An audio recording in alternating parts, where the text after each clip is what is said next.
Hello, and welcome to Pilates Students Manual, a podcast helping you get the most out of your Pilates classes. I'm Olivia, and I'll be your host. Join the conversation and share your thoughts on Instagram at Pilates Students Manual. You can support the podcast by visiting buymeacoffee.com/Olivia Podcasts. Let's learn something new.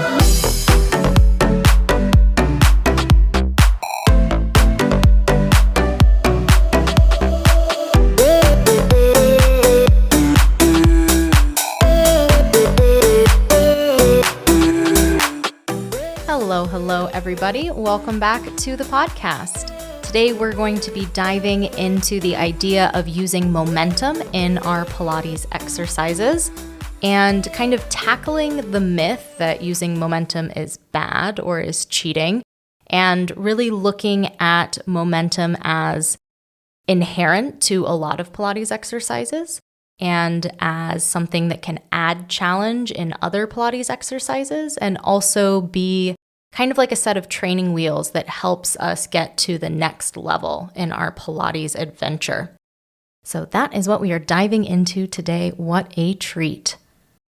Maybe you've encountered this myth in your Pilates class and you've heard that you shouldn't use momentum or that using momentum is cheating if you're doing an exercise and utilizing some momentum to accomplish the exercise. I'm not sure exactly where that myth came from. I know that I've heard it. Maybe you haven't heard it, which is awesome. Here's a myth that I've heard. I wonder if it came from this idea of having to execute every Pilates exercise with, the utmost control and maximum stillness, maximum stability, which is a word that I believe I've shared is not one of my favorite words. I don't believe we need to stabilize our body. Our body is very stable. Like, we're not going to dislocate an arm or something. We're not unstable. We can prioritize stillness and say that I want to be still in certain parts of my body, but you can't be still in every part of your body because then you wouldn't be moving. And Pilates is, in its heart, movement. A completely non-scientific definition of momentum would be if you were on a swing set and you use your legs, that you'll straighten your legs as you swing forward and bend your knees as you swing backward, and you use the weight of your legs to help you swing higher or faster, and that would be using momentum. You're using the weight of your body in a way that allows you to take advantage of gravity, take advantage of the leg's position relative to you in order to swing, right? We see momentum in Pilates in several exercises, in things like the roll-up on the mat, in things like short spine massage, in things like the rollover, any of the rolling exercises, rolling like a ball. And it's times where you can just see, if you can see those exercises in your head, or if you do those exercises, you're like, yeah, I can see where momentum could come into play here. I think we should be suspicious as Pilates practitioners anytime you hear that you should never do something or you should always do something, because there's always a bit of, here I am with always, because there's more nuance to movement and definitely more nuance to Pilates than to always or never do something. So when I think of these rolling exercises like rolling back, also known as rolling like a ball, or rocker with open legs, also known as open leg rocker, exercises like seal and crab. In order for you to get up while rolling, you're using momentum. That's just how it works. That's how you roll back. You tip back and then gravity takes over, and then you have to hoist yourself back up, right? That's the getting up part. Now, there's nuance within that momentum. Like, there's different amounts of momentum required for rolling back versus rocker with open legs. And the challenge that Joseph Pilates has in those exercises is finding the right amount of momentum, right? You want to be able to roll back to your shoulders and roll up to a balance spot without letting your feet touch the ground. So if you were to try that rolling back exercise and fling yourself forward as with as much effort as you could, your feet are going to slam into the ground, right? And you'll rock forward.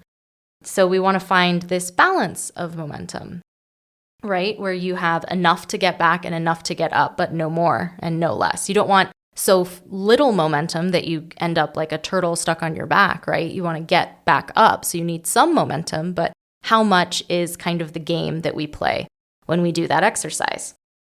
If you took momentum out of the exercise, you would roll down the same way you would roll down from your roll up. And then you would come up like your roll up, right? Like you would control the entire way down and you would control the entire way up. You would no longer be rolling, you would be rolling down and rolling up, if you can picture that, if that makes sense. So there's got to be some middle ground between I don't use any momentum and I only use momentum. But knowing that there are exercises in Pilates that require you to use momentum, you already know that you don't want to entirely get rid of it because then you'd be getting rid of some of the most fun exercises in mat Pilates, in my opinion. I think that they're a hoot and a half. When else do we get to roll around on the floor when we're adults? There are other exercises, overlapping exercises, where you can use momentum as training wheels to experience the exercise, to find the shape of the exercise in a way that you aren't able to with your strength and your flexibility alone. These could be where the don't use momentum myth kind of came to be. But for things like the roll up, for things like the roll over, as well as, the rolling exercises that I mentioned before, using more momentum is going to help you to accomplish the exercise. And then we start to take momentum away as we start to add challenge to the exercise. As you get stronger, as you get more familiar with the exercise, then we can use a little bit less momentum. So I want to break down the rollover because that's one of my favorite exercises where momentum is awesome and really helpful when you're trying to swing your legs overhead, and taking it away makes the exercise 1,000 times more difficult. Joseph Pilates knew that. If you read in Return to Life Through Contrology, where he talks about the rollover, he adds these pauses that eliminate all the momentum that you had from the weight of your legs and makes the exercise a bajillion times harder. Like he knew that. He knew what he was doing. If you aren't familiar with the rollover exercise, I've got my copy of Return to Life, and I will tell you how Joe tells us to do the rollover. He says, lie flat on mat or floor, stretch arms shoulder wide, touching body, palms down, straight forward. Stretch close together, knees locked, straight forward. Stretch toes pointed forward and downward. Inhale slowly and begin raising legs upward and over until toes touch the mat or floor. Exhale slowly and press arms firmly against mat or floor. Spread legs as far apart as possible. Inhale slowly and begin rolling slowly downward with both legs tensed straight and spread as far apart as possible until spine touches mat or floor. Exhale slowly while returning to position 1 with legs about 2 inches above mat or floor. So what he's put in is a pause at the bottom and a pause at the top. And that stops you from using momentum if you're doing the exercise Joe's way. Coming up after the break, I'll share with you what you can do in that rollover exercise to use momentum to your advantage, and also ways that we can use momentum to make exercises a little bit harder and a little bit different and really keep Pilates interesting for us as we keep doing it. That's coming up next.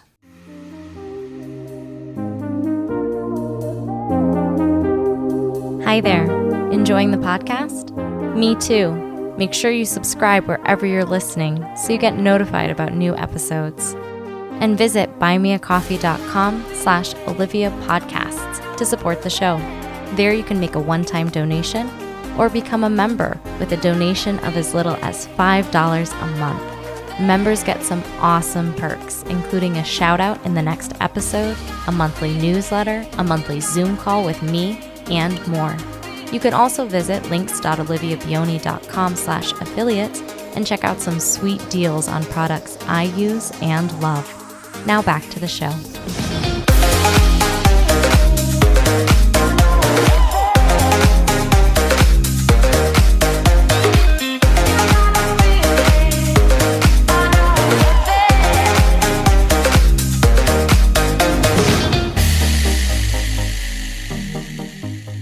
the rollover, right? What a mouthful. When you do it Joe's way, you pause with your legs at 90 degrees, toes pointing to the ceiling. Then you lift your legs up and over. Then you come back down and pause. And then you take that adventure again. You draw a little circle, you bring your legs up and over again. If you are doing the rollover for the first time, I can guarantee that that pause is going to make the exercise very nearly inaccessible to you, because it is a very difficult thing to do, to lift your legs up and overhead from a totally static state, right? Which is why the exercise is so hard.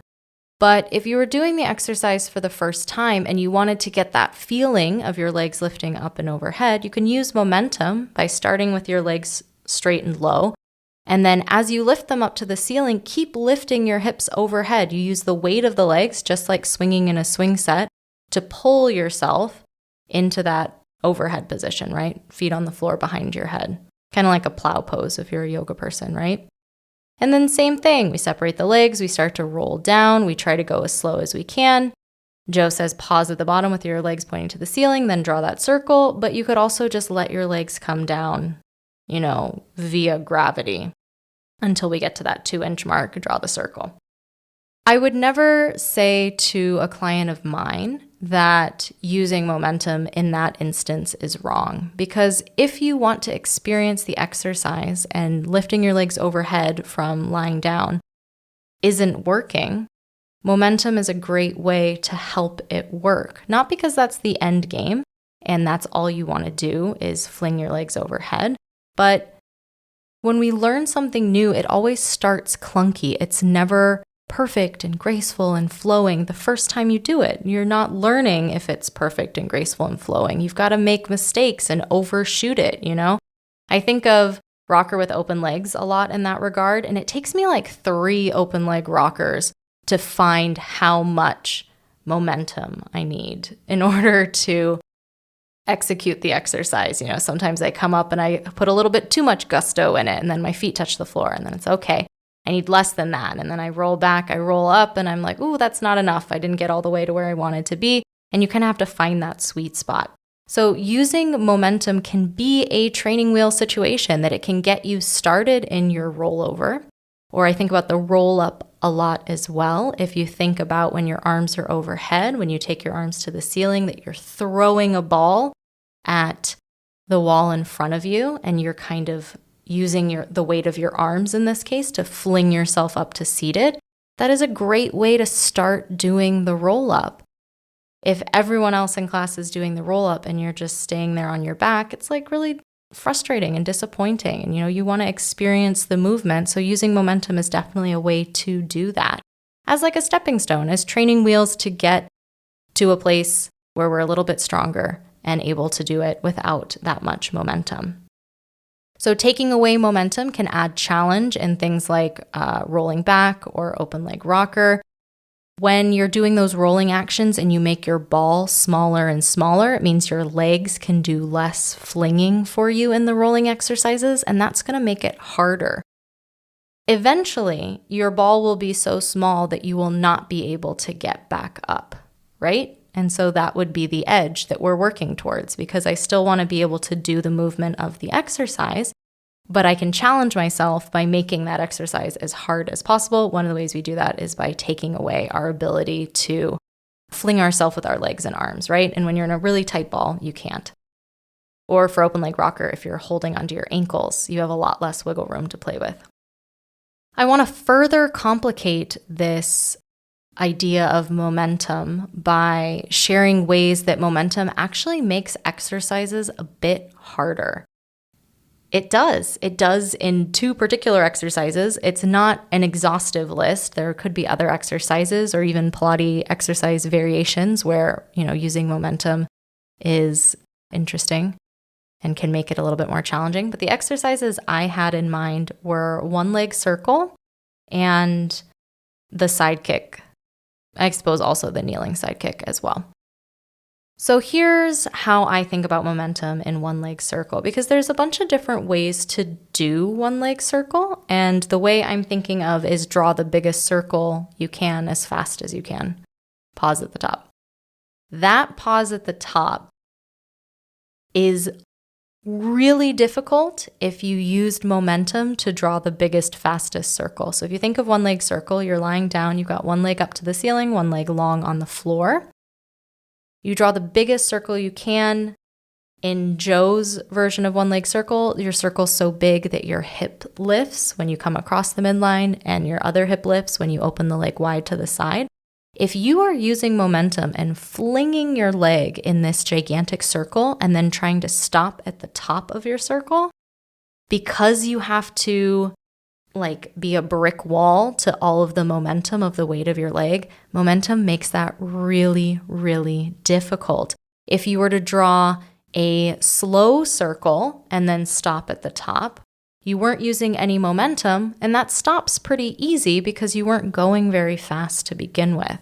Adding speed makes that stopping of the movement, adding that momentum makes stopping the movement so much harder. Same thing in your side kicks, whether you're kneeling or lying down.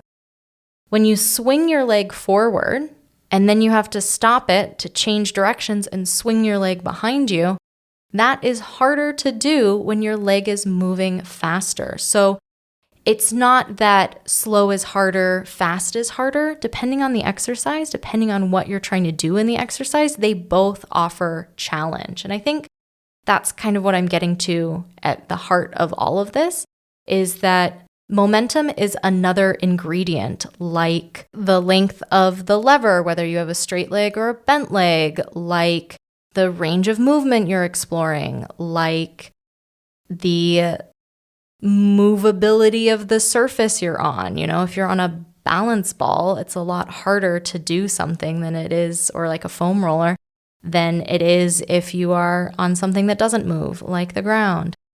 So momentum is just one of those ingredients that you can add to an exercise. And maybe you add it to an exercise that you don't usually do it. Maybe you do your one leg circle really small, really slow. How would it feel to make it really big and really fast and use momentum?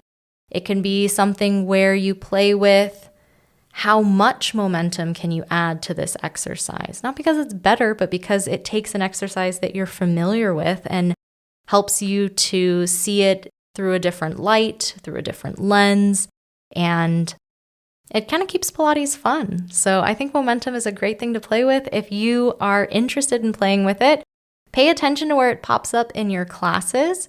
Talk with your teacher. If you're doing one-on-one, say, hey, this is something I'd like to explore. If you're in a group class, you can compliment your teacher and their use of momentum exercises, or say that's what you want to work on next time in group. But yeah, keep exploring, keep playing, and don't see momentum as the enemy. Momentum's just another thing that exists in Pilates land. Huge thank you to my supporters on Buy Me a Coffee. Thank you so much for continuing to support the project and the show. I appreciate your contributions and can't wait to meet with you all and have that coffee chat on Zoom. If that sounds like something you would like to do, visit that Buy Me a Coffee page, become a supporter, and we'll hang out. It'll be a good time. Thanks so much for tuning in. I hope you have a great couple weeks, and I'll talk to you again soon.